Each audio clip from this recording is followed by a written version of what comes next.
पुस्तक the ई-मिथ revisited, लेखक Michael E Gerber. परिचय। दोस्तों नमस्ते। द ई-मिथ रिविजिटेड एक क्रांतिकारी किताब है जिसे विश्व प्रसिद्ध small business coach Michael E Gerber ने लिखा है। ये किताब आपको ये समझाने में मदद करती है कि अधिकतर छोटे बिजनेस क्यों असफल होते हैं और आप कैसे एक ऐसा व्यवसाय खड़ा कर सकते हैं जो आपकी व्यक्तिगत मौजूदगी के बिना भी सफलतापूर्वक चल सके।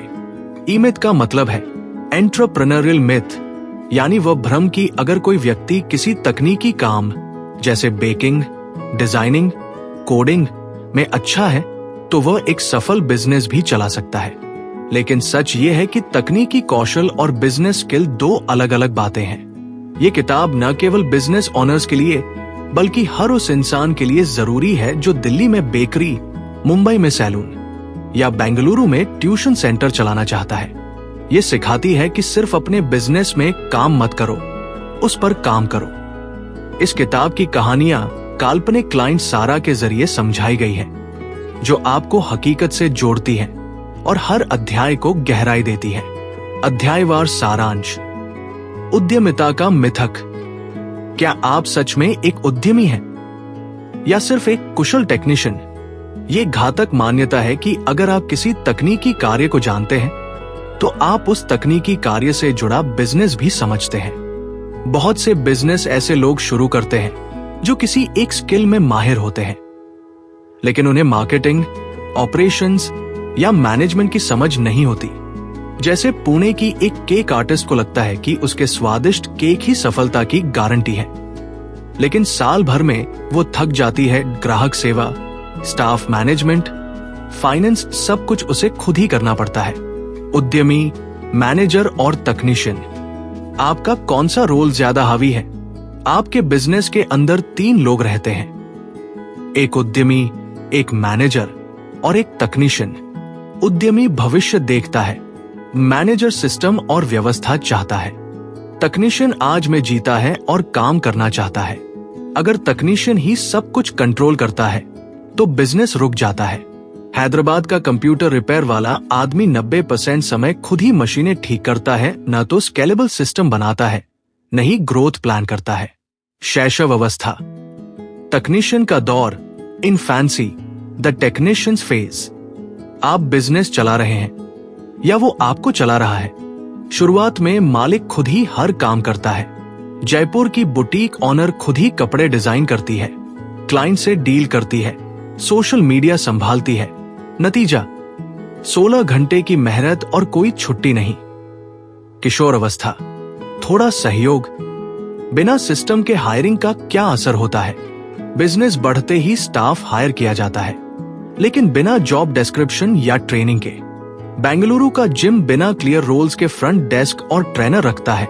नतीजा ग्राहक नाखुश, मालिक थका हुआ। अपने कंफर्ट जोन से बाहर निकले। अगर आपका बिजनेस बदलना है तो पहले आपको खुद बदलना होगा। लखनऊ की होम शेफ डिजिटल ऑर्डर से डरती है। जब वह ऐप और स्टाफ अपनाती है तो कम समय में 2 गुना मुनाफा होता है। परिपक्वता और उद्यमी दृष्टिकोण, मैच्योरिटी, एंटरप्रेन्योरियल पर्सपेक्टिव। बेहतरीन बिजनेस असाधारण लोगों से नहीं बल्कि सामान्य लोग असाधारण सिस्टम से बनाते हैं। नागपुर का एक शिक्षक ट्यूशन सेंटर को फ्रेंचाइजी मॉडल में सोचता है, सिस्टम बनाता है, ट्रेनिंग देता है और 10 ब्रांच खोलता है। टर्न की क्रांति। सिस्टम्स पर आधारित मॉडल ही स्केलेबल बिजनेस बनाता है।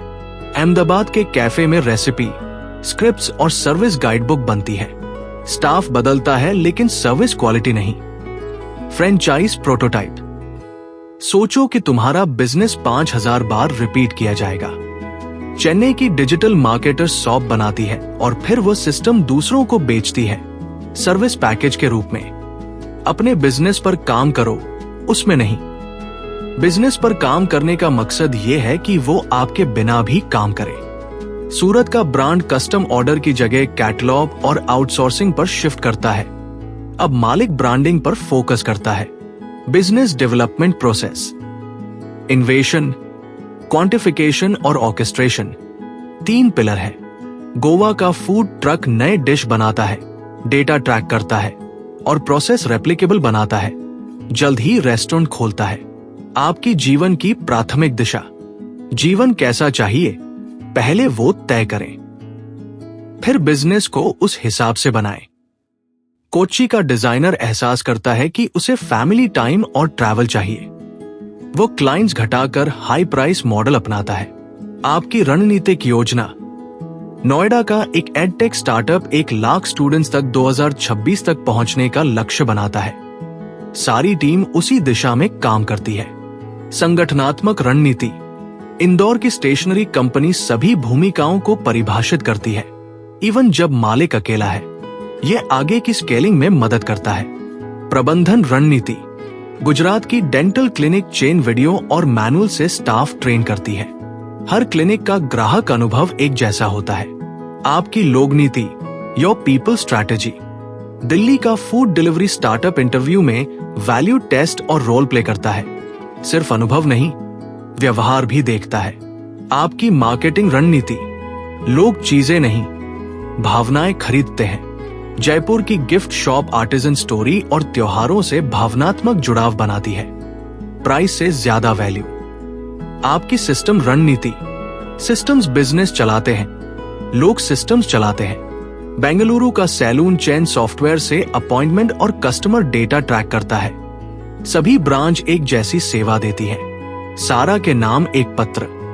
बिजनेस आपकी जिंदगी नहीं है, बट ये आपकी जिंदगी को सपोर्ट कर सकता है। गर्बर सारा को एक पत्र में सभी पाठों को समेटते हैं। बिजनेस को खुशी और स्वतंत्रता का जरिया बनाइए, बोझ नहीं। प्रमुख सीखें, ज्यादातर छोटे बिजनेस इसलिए फेल होते हैं क्योंकि वो टेक्निकल स्किल पर निर्भर रहते हैं, सिस्टम्स पर नहीं। बिजनेस ओनर को 3 रोल संतुलित करने होते हैं, उद्यमी, मैनेजर और तकनीशियन। और बिजनेस को अंत लक्ष्य को ध्यान में रखकर बनाओ, जैसे फ्रेंचाइज प्रोटोटाइप। अपने जीवन लक्ष्य तय करो और बिजनेस को उस दिशा में ले जाओ। हर प्रोसेस को डॉक्यूमेंट करो, लोगों पर नहीं, सिस्टम्स पर भरोसा करो। हायरिंग, ट्रेनिंग और मैनेजमेंट को सिस्टम आधारित बनाओ। मार्केटिंग में इमोशंस पर फोकस करो, सिर्फ प्रोडक्ट पर नहीं। अपने बिजनेस पर काम करो, उसमें नहीं फंसो।